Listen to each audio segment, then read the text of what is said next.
Hey guys, Jim here. It's been a while. Yeah, that's right. I took a little vacation for a week there, and obviously didn't have time to sit down and do any videos during that time. Thank you guys so much for all the wonderful messages while I was out. It's always great hearing from you guys. What we're going to do right now is we're going to go into another episode of our Guest Blade series. And this time we're going to do a knife from a maker that, I'll be honest, I wasn't sure I'd ever do a video on, or maybe even want to do a video on. This is really a maker that I really wasn't sold on. I never had a chance to experience his work in person.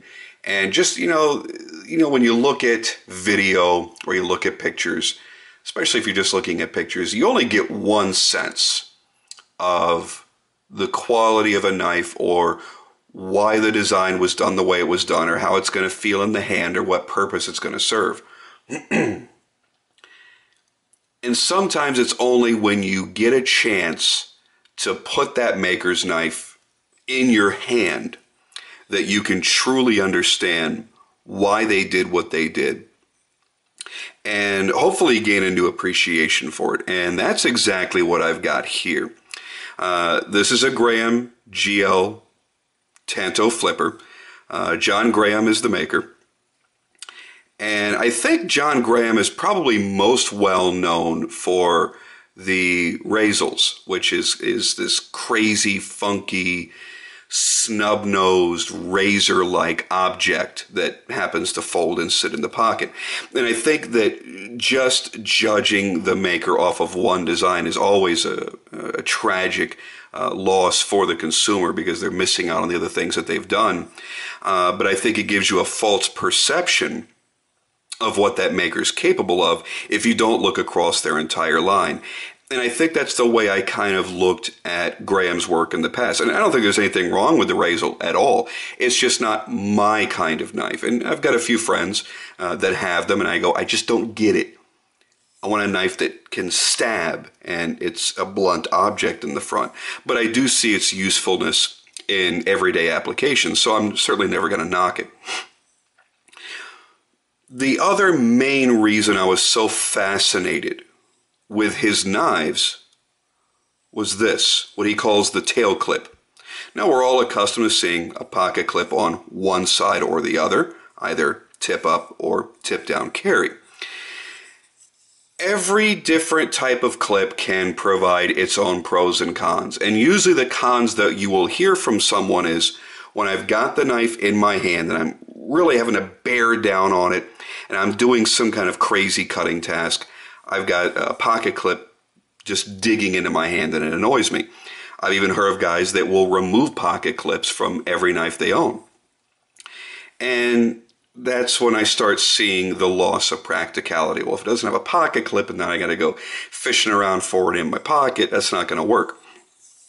And I had first seen the tail clip on one of Mr. Graham's knives, just in a picture. And I went, I don't get it. I don't get how that's going to sit in my pocket and not be wonky or weird or hard to use. And it was only during my vacation last week, when I made the additional several-hour drive up to Jeff's house over to Tough Thumbs, which, by the way, if you haven't seen the 3-part series Knife Talk video that Jeff uploaded, go over to Tough Thumbs' channel, check him out. It's like an hour and a half of segmented video, and we had a lot of fun. And during the time that I was there, he had a Graham sitting there. So it was one of the first knives I picked up and played with. And I said, damn it, I've been really curious about that. I've got to try that. So I took the knife out of my pocket and I slid this in wearing a pair of jeans. And I didn't think it was going to be as secure as it actually was. This is a wonderful little invention. And the reason he made it was really for discretion in the beginning, because when you have this in your pocket, the entire knife disappears, and all you see is just this little tail and the backside seam of your pocket. And it really doesn't look like anything more than a bent paper clip at that point. Or if anybody's not really paying any attention, it could just look like, I don't know, a string hanging off the back of your pocket or anything. It's really completely inconspicuous, and I was amazed at that. And especially with this being anodized in blue, if you're wearing blue jeans, most people from more than a foot or two away will probably not even see that. It's so wonderfully hidden. But the other great benefit is you've now got a knife that's ambidextrous. You can carry it in the right pocket or in the left pocket because it's not stuck to just one side. So you're not changing the orientation of the blade as it faces the body. It's going to be the exact same in the right as it is in the left. And I got to tell you, just for that itself, I have to say that John Graham is a genius. This is an ingenious design. It was well thought out, well placed, well manufactured, perfect amount of tension, not overdone. It feels perfectly secure. So what we're looking at here is a rather interesting flipper with an unbelievable blade. Let's take a good look at that first. Look at this compound grind Tanto that he's built here. Now this I find to be a very useful blade shape. You've got a 3 3/8 inch CPM 154 steel blade. It's about 8 1/8 of an inch overall length. It's like the perfect size, man. It's not too big, and it's certainly not too small for any kind of EDC tasks. 6AL4V titanium on this side, done in a nice blue ano. I'll give you some nice close-ups of that. He does really nice, clean work all the way around. You see the contouring. There's the lockup. I don't want to get too overly technical on this video. I just kind of want to, I don't know, soak this in and enjoy it because I am so incredibly impressed. And you guys know typically when I do a guest blade, the first thing out of the gate I do is I thank the person who donated the knife for the segment. In this case, it is a good friend of mine that really, for the most part, prefers to remain anonymous, so I'm going to respect his wishes. I do want to say thank you to him directly, though I know he'll be watching. He actually bought this and had it shipped directly to me for me to then ship to him. He hasn't even touched this knife yet, and that says a lot because I'm the kind of guy, if I buy something, I want it here 5 minutes after I order it. I certainly wouldn't want to wait any additional time, and his instructions were keep it for a few days, carry it, use it. Just don't go chopping wood or something stupid with it, but use it and carry it and really enjoy it. And you know what? Almost everybody says that, and I always refuse. He's the kind of guy you can't say no to. And the thing is, once I touched this, he didn't have to talk me into it. I want to play with this. Now, one thing you may have noticed when I first flipped it, it's a little bit tricky. This is unlike a lot of the flippers that I've got. There's only one downside to this entire knife, and I usually save that toward the end, but I'm going to put it here. This flipper tab is extraordinarily uncomfortable. It's not radiused very well. It's almost, I don't want to say sharp, but there is a defined edge here. And it takes a lot of pressure to break that detent. Now, you'll notice it didn't flip all the way. You can't push down, and you can't just simply rock back. You really have to do a combination of the two. And if you don't nail it just right, you'll do what I did. You'll hesitate and you'll push and nothing will happen because you really have to do both at the same time. Now, there's going to be a testament here to the quality of this knife when I show you. I don't know if I can pick it up, but inside, there are no bearings. There you see the phosphor bronze washer. Now, you see this in a lot of knives, not a hell of a lot of flippers, but certainly a lot of folders. He is able to create, once you learn how to properly flip it, again, you can't rock back on it. Well, I guess you can. You just got to get just the right amount of tension. When you get it right, this thing flips like its ass is on fire. And he accomplishes this without the use of bearings, which in this day and age, I'm not saying that's a cop-out. I prefer my flippers to have bearings. So you guys know that's what I love. But in this day and age, that's what everybody relies on. He's able to create a screaming flipper without the use of bearings. Just to give you an example for size comparison and flipping quality to a few other knives, this is my Jason Clark Custom. You guys know this well. I think this was fairly close in my size comparisons. You guys know that I prefer to go butt to butt, giggity. So we'll put that butt to butt, and you see it is almost completely identical in size. Another favorite of mine, as y'all well know. See if you can recognize the sound. That's right, it's the Bodega. Now, butt to butt on that one. Bodega's a little bit bigger. See if I can think of something a little more common. No, not that one. Para 2. We'll get the Bodega out of there. And you'll notice I'm going a little bit more slow-paced than usual. It's been a long day at work. I really don't want to stress out my voice because I have a very long weekend coming up. And I do have to kind of preserve it. So there we go. The Para 2 is just a teeny touch longer overall. So what you've got here is an easily pocketable knife, made even easier by the fact that it's super slim. Now, I'm not a big fan of very slim knives, especially one that I plan to EDC and use. I prefer almost always to have a nice thick grip in my hands and plenty of hand positions to be able to utilize. Here, even though it's super thin, the way that he's created these notches here, using the flipper obviously as a forward guard, having a forward choil, the contouring that's been done here, it just fits in the hand and it feels locked in. While I typically prefer some sort of palm swells, I don't really feel it's required here. I would have preferred either some jimping here or a thumb ramp. I'm not going to knock it for not having it, but it would have been a nice additional aid. But overall, the knife is super comfortable.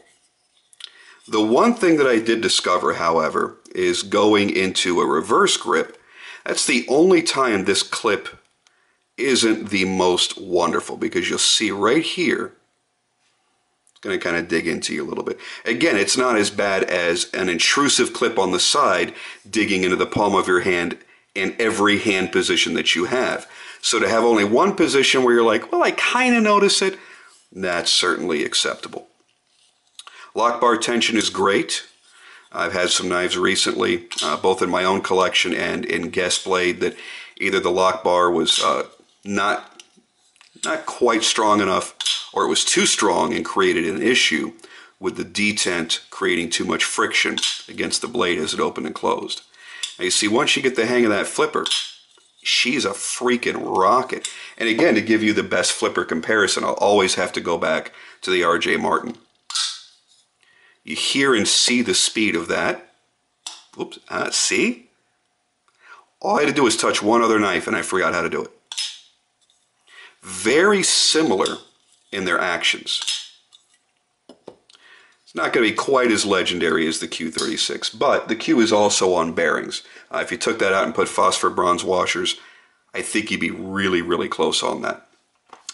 John Graham is actually a self-taught maker, and he started making knives in 1994, and he basically started doing it by assembling pre-manufactured kits. And then he got so into it, and he started getting specific requests for different handle materials that he couldn't find readily available. Then he decided to go ahead and start making knives on his own. He got together with his brother, who helped to fund the whole thing, buy the machines, buy the grinders and whatnot. And he's become now a complete knife maker. He doesn't have to rely on anybody else. Everything is done in-house. Stock removal process on all of his steel for all of his blades. So he's not using, water jet or anything like that, not sending out. As a matter of fact, the only thing they send out for, and I don't know if anybody caught this when I did a close-up on the blade, right there. See that little logo there is Graham's logo, which I think is pretty cool. And there we have the CPM 154 CM blade steel. But right there that little logo that says BOS, Boz, that little flame. Because he sends out to what is really considered to be the best heat treating in the world, Boz. Paul Boz does all the heat treating on all of Graham's knives. So you know you're going to be getting quality steel every time. And when you take that and you realize, well, if he's going to outsource to anybody, why not make it somebody that's got one of the best names in the entire industry? So, yeah, you're getting a true hand-built custom with fine materials. Look at the precision in which he grinds his blades. Look at the intersection between the grinds. One of the things that really made me fall in love with this was this top swedge. When you look at the blade from the top, you just bring it out to a slight angle and let some light bounce off of it.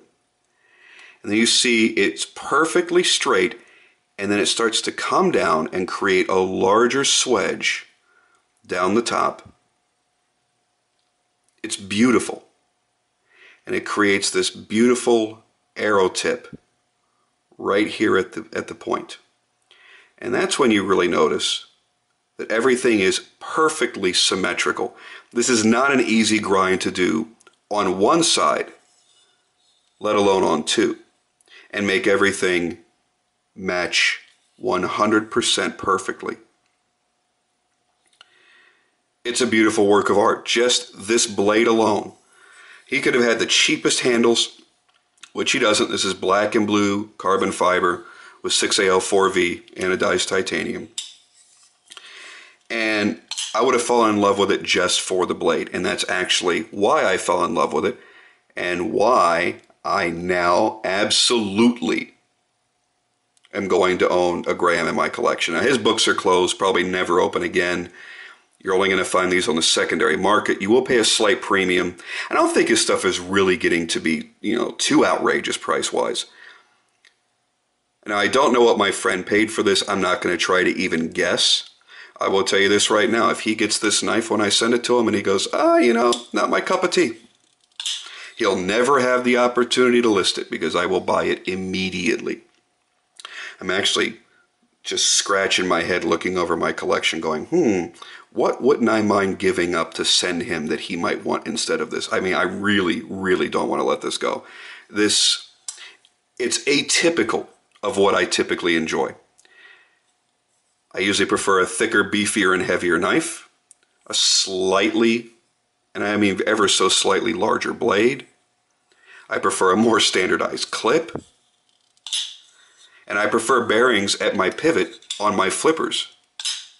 But this knife is so perfectly made that even though it's so atypical for what I like to carry, I've fallen completely in love with it.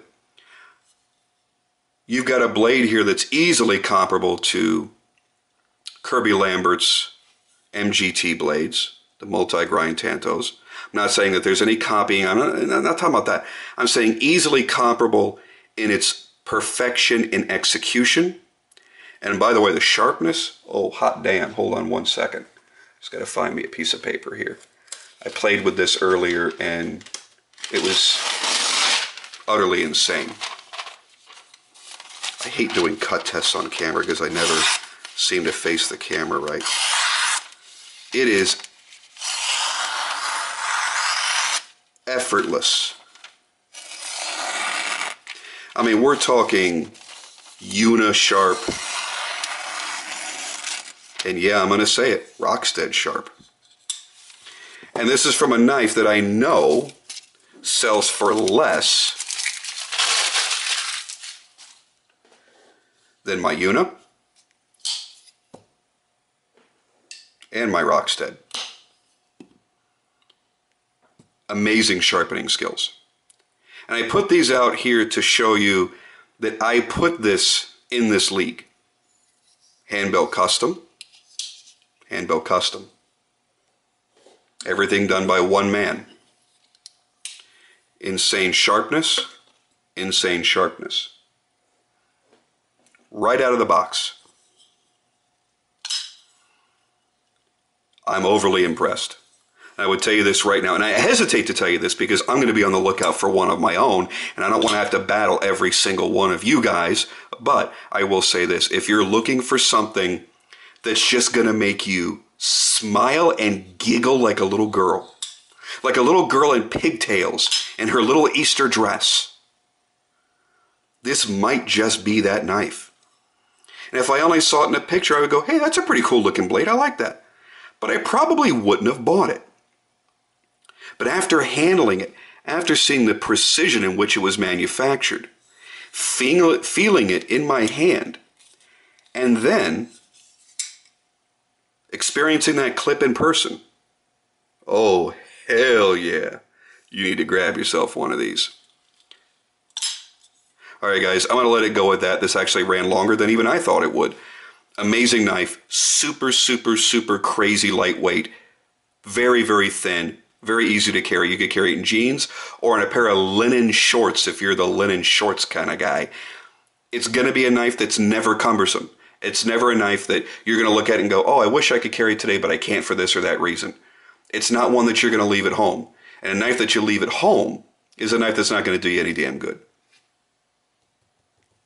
One hell of a piece right there. All right, guys, I'm going to let it go at that. I will talk to you soon. If you have any questions or comments, put them down below.